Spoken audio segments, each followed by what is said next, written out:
Number 4-এর magical chair লড়াইটা দুই ডানহাতি ব্যাটারের মাঝে। কে আসবেন লিটন দাসের পর, সাইফ হাসান নাকি তাওহিদ হৃদয়? কে এগিয়ে থাকবেন নাম্বার 4 পজিশনের জন্য? সে আলোচনা নিয়ে বিস্তারিত থাকছে প্রতিবেদনে।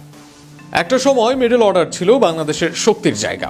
সাকিব, মুশফিক, মাহমুদুল্লাহরা যে কোনো ফরম্যাটে মিডল অর্ডারকে টেনে নিয়ে গেছেন। তবে বর্তমানে এই জায়গায় ভুগছে টাইগাররা। বিশেষ করে টি-20 নাম্বার 4 পজিশন নিয়ে আছে ধোঁয়াশা। গুরুত্বপূর্ণ এই পজিশনে কে খেলবেন, কে ধরবেন দলের হাল, তা নিয়ে আছে সংশয়। তাওহিদ হৃদয় এই পজিশনে এতদিন খেলে এসেছেন। এই পজিশনে ক্রিকইনফোর মতে এই বছর বাংলাদেশের সবচেয়ে ধারাবাহিক ক্রিকেটার হৃদয়।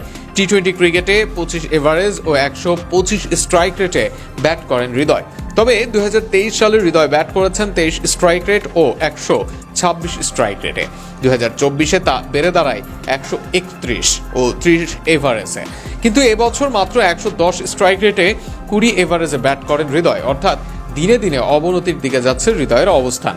এর বাইরে তার অফ সাইডে পর্যাপ্ত শট না থাকায় দুর্বলতা এখন দিনের আলোর মতো প্রকাশমান, যা ভোগাচ্ছে এই খেলোয়াড়কে। তবে কিছু দিকে হৃদয় এগিয়ে থাকবেন। উইকেটে টিকে থাকতে পারেন, দলের হাল ধরতে পারেন, আবার টিকে গেলে বড় শট খেলতে পারেন। শুরুতে উইকেট হারালে কলাপস থেকে বাঁচাতে পারেন তিনি। আবার টপ অর্ডার ভালো করলে মাঝে ইনিংস ধরে রেখে ফিনিশারদের তার কাজ বুঝিয়ে দিতে পারেন। সব মিলিয়ে একাদশে হৃদয় থাকতেও পারেন।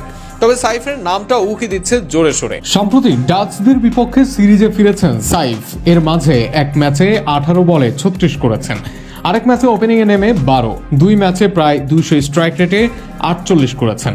মন্দ বলার উপায় নেই তার ফেরা, তবে মন্দ লেগেছে তার ফুটওয়ার্ক ও শট সিলেকশন, যে জায়গায় বড় আকারের হতাশ করেছেন সাইফ।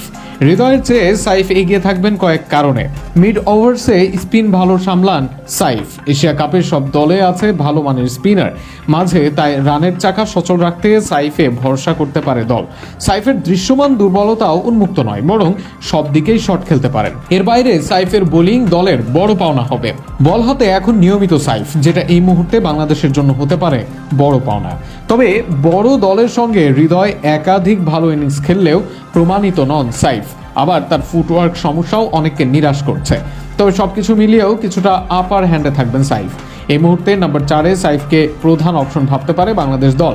শেষ পর্যন্ত কাকে নেয় তারা, তা দেখা যাবে ম্যাচের দিনেই।